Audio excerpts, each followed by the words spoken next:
Red crescent আয়োজিত আজকে যে সম্বর্ধনা অনুষ্ঠান, উপস্থিত সভাপতি সাহেব, সাধারণ সম্পাদক আমার প্রিয় মামা আবুর রহমান টুটুল, আর আজকে যাকে সম্বর্ধিত করা হচ্ছে জনাব ব্যারিস্টার জাকির ভাই, অদূত ভাই, আমাদের প্রিয় ভাই, বাগেরহাট জেলার জননন্দিত জননেতা এম এ সালাম ভাই সহ মঞ্চ যারা উপবিষ্ট আছে তাদের প্রতি আমরা কৃতজ্ঞ।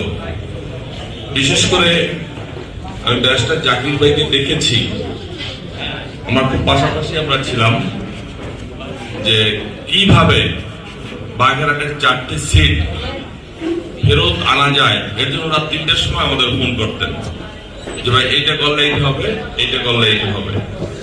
আন্দোলনের জন্য সালাম ভাই, বিশেষ করে আমার মোড়লগঞ্জ শরণখোলায় শতাধিকবার আমাদের ফোন করেছে যে রাস্তাঘাট বন্ধ করতে হবে, আমরা মোটামুটি এই 4টি আসন ফেরত না নিয়ে ঘরে ফিরবো না। আমি তাকেও কৃতজ্ঞতা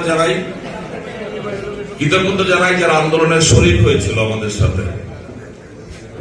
আজকে এই মহেন্দ্রক্ষণে আমরা কিন্তু 4টি সিট ফেরত পেয়েছি, মহান রব্বুল আলামিনের কাছে শুকরিয়া। আর রেড ক্রিসেন্ট থেকে আমাদের যে নেতৃবৃন্দদের সম্বর্ধনা দিচ্ছে, আমি তাদেরকেও কৃতজ্ঞতা জানাই, যাতে বাগেরহাটের কোনো বিপর্যয় হলে আমরা একসাথে এগিয়ে আসতে পারি।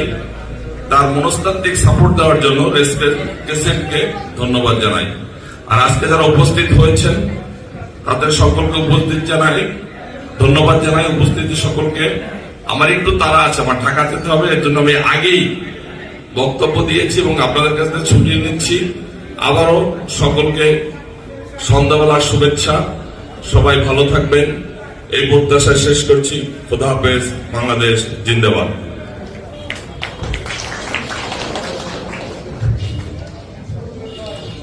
ধন্যবাদ।